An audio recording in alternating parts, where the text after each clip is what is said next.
আজ বানাবো মাটি দিয়ে রাক্ষস রানী কটকটিকে। প্রথমে কিছুটা মাটি নিয়ে আমি প্রথমে গোল মতো বানিয়ে নেব। এরপর অল্প অল্প মাটি দিয়ে আমি রাক্ষসী রানী কটকটির বডি পার্টটা আস্তে আস্তে বানিয়ে নেব।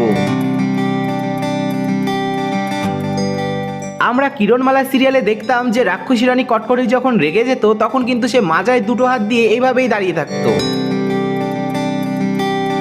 তো দেখো বন্ধুরা, এরপর কিন্তু রাক্ষসী রানী কটকটির মাথাটা বানিয়ে আমি চুল সবকিছু বানিয়ে নিয়েছিলাম। তো দেখতেই পাচ্ছ বন্ধুরা, আমি মূর্তিটাকে পুরোপুরি রেডি করে জল ব্রাশ করে নিয়ে আমি রোদে শুকিয়ে নিয়েছিলাম। মূর্তিটাকে রোদে শুকানোর পরে এরপর মূর্তির গায়ে সাদা রং করে আমি আরেকবার শুকিয়ে নিয়েছিলাম। এরপর আস্তে আস্তে রং দিয়ে আমি রাক্ষসী রানী কটকটি যেমন ধরনের ড্রেস, যেমন ধরনের লুক দিত, ঠিক তেমনই একটা লুক দেওয়ার চেষ্টা করেছিলাম। তোমরা কে কে কিরণমালা সিরিয়াল দেখতে অবশ্যই কমেন্ট করে জানিও। আর আজকের এই রাক্ষসী রানী কটকটির পুতুল মূর্তিটি কেমন হয়েছে তা অবশ্যই কমেন্ট করে জানিও। আর চ্যানেলটিকে সাবস্ক্রাইব করে ভিডিওটাকে একটা লাইক করে ভিডিওটাকে অনেক অনেক শেয়ার করে দিও।